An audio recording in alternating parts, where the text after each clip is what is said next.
بسم اللہ الرحمن الرحیم، السلام علیکم ورحمۃ اللہ۔ 26ویں آئینی ترمیم تو اس مقصد کے لیے کی گئی تھی کہ اپنی مرضی کا چیف جسٹس لا کے اپنی مرضی کا آئینی بینچ بنا کے اس میں اپنی مرضی کے ججز شامل کر کے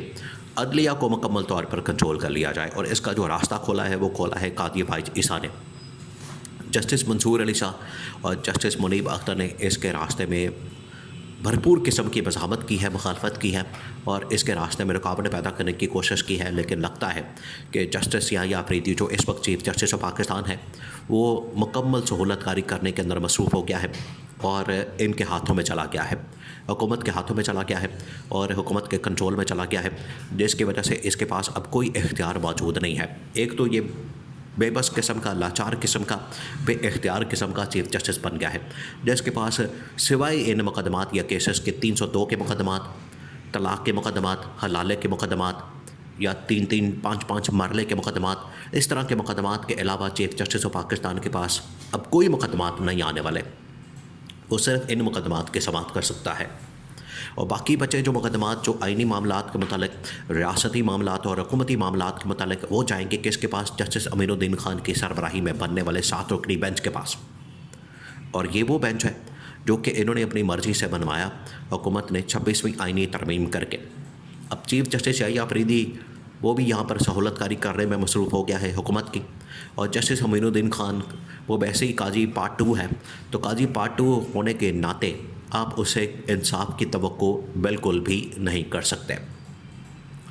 جسٹس منصور علی شاہ نے اور جسٹس منیب اختر نے کیا کیا؟ انہوں نے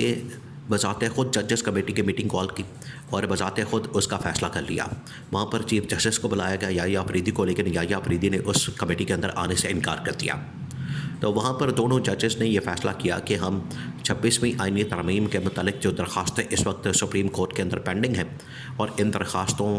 یہ درخواستیں جو ہیں وہ نہ صرف پی ٹی آئی کی جانب سے دائر کی گئی ہیں جس میں 26ویں ترمیم کو چیلنج کیا گیا ہے، یہ درخواستیں مختلف بار ایسوسیشن اور وکلاء کی جو نمائندہ تنظیمیں ہیں ان کی جانب سے یہ 26ویں آئینی ترمیم کو چیلنج کرتے ہوئے سپریم کورٹ پاکستان کے اندر درخواستیں دائر کی گئی، اور کہا گیا کہ ہم 26ویں آئینی ترمیم کو چیلنج کر رہے ہیں۔ تو 26ویں آئینی ترمیم کو جو چیلنج کرنے کی درخواستیں دائر کی گئیں، جسٹس منیب اور جسٹس منصور علی شاہ نے کہا کہ ہمیں سب سے پہلے 26ویں آئینی ترمیم کے مقدمات کو لگانا چاہیے اور یہ فیصلہ کرنا چاہیے کہ ان کی حیثیت کیا ہے۔ پہلے ہمیں یہ فیصلہ کرنا چاہیے کہ 26ویں آئینی ترمیم کیا ایگزسٹ کرتی ہے یا نہیں کرتی ہے، 26ویں آئینی ترمیم کا اختیار کرنے کا پارلیمنٹ کے پاس ہے یا نہیں ہے، کیا یہ قانون کو اپنی مرضی کے مطابق بدل سکتے ہیں جس سے ان کے ذاتی مفادات کا فائدہ ہو، ان کو ذاتی حکومت کے اقتدار کے مزے لوٹنے کا فائدہ ہو، اپنے اقتدار اور حکومت کو لمبا کرنے کا فائدہ ہو؟ یہ کیا صرف ترمیم اس مقصد کے لیے کی گئی ہے؟ کیونکہ اس سے عوام کی فلاح و بہبود تو رتی برابر بھی نہیں ہو سکتی۔ عوام کی فلاح و بہبود کا ایلیمنٹ تو اس کے اندر شامل نہیں ہے، عوام کے فلاح و بہبود کا عنصر جو ہے وہ اس کے اندر تو شامل نہیں ہے، تو یہ پھر ترمیم کس مقصد کے لیے کی گئی ہے؟ یہ مقصد جاننا اور اس کی جانچ پڑتال کرنا اور اس کی حیثیت کا فیصلہ کرنا بڑا ضروری تھا۔ اس وجہ سے جسٹس منصور علی شاہ نے اور جسٹس منیب اختر نے، اور اس سلسلے میں عمران خان نے بھی پٹیشن دائر کی۔ ایسا نہیں، یہ تو خیر عمران خان کو تو پہلے دن سے پتہ تھا کہ یہ کس قسم کی واردات ڈالنا چاہتے ہیں، کس قسم کی واردات ڈال رہے ہیں، یہ اندر کیا کرنا چاہ رہے ہیں، ان کا مقصد کیا ہے، اس کے پیچھے ان کی سوچ کیا ہے، اس کے پیچھے ان کی اپروچ کیا ہے، یہ تو عمران خان کو پتہ تھا۔ عمران خان نے تو پہلے دن سے بتا دیا تھا۔ یا تو یہ ہو کہ عمران خان کو پتہ نہ ہو، عمران خان نے تو ان کی سازش کو، عمران خان نے تو ان کے منصوبے کو پہلے دن سے ہی بے نقاب کر دیا تھا اور بتا دیا تھا، لوگوں کے سامنے رکھ دیا تھا۔ ہانڈی جو ہے اس نے بیچ چوراہے میں پھوڑ دی تھی، توڑ دی تھی، اور اسی ہانڈی کے اندر جو یہ سازش پکی تھی، یہ کھچڑی پکی تھی کہ ہم نے کیسے سپریم کورٹ کو کنٹرول کرنا ہے، ہم نے کیسے سپریم کورٹ کے اندر اپنی مرضی کے ججز بٹھانے ہیں، یہ تو سارا منصوبہ بن چکا تھا۔ تو منصور علی شاہ نے اور جسٹس منیب اختر نے یہ فیصلہ کیا، لیکن یحییٰ آفریدی نے بجائے اس کے کہ ججز کمیٹی کے فیصلے کو مانتا، ججز کمیٹی کے فیصلے کے اوپر عمل درآمد کرتا،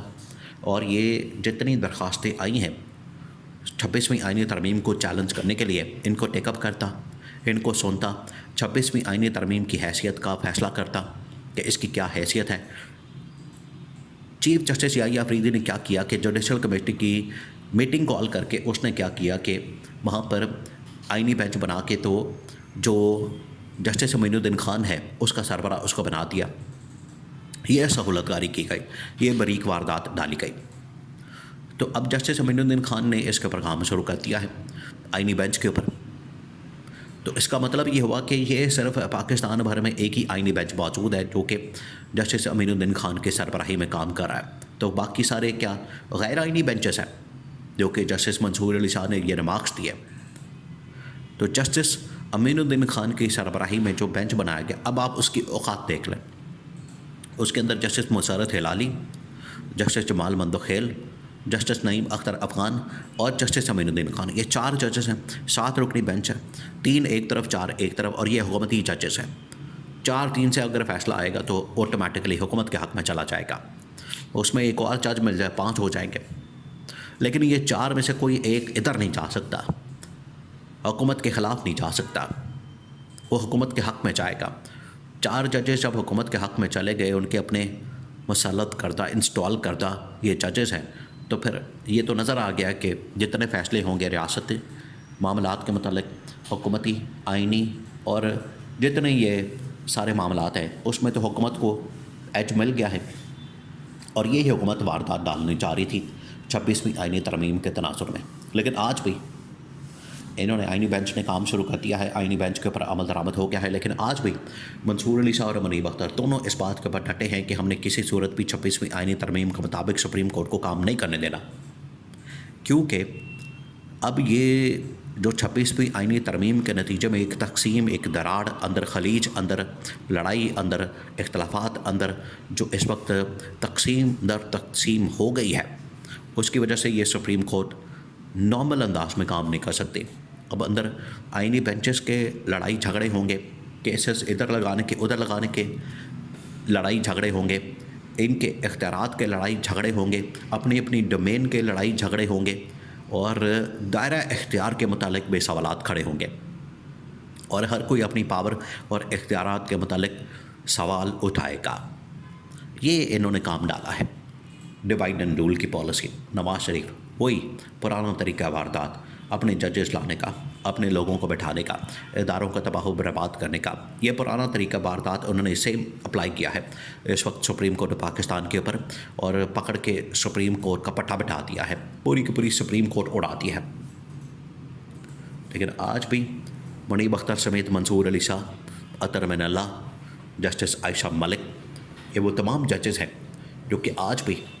اس بات کے اوپر قائل ہیں, کنونس ہیں کہ 26ویں آئینی ترمیم کو ہمیں ہر حال میں اڑانا چاہیے.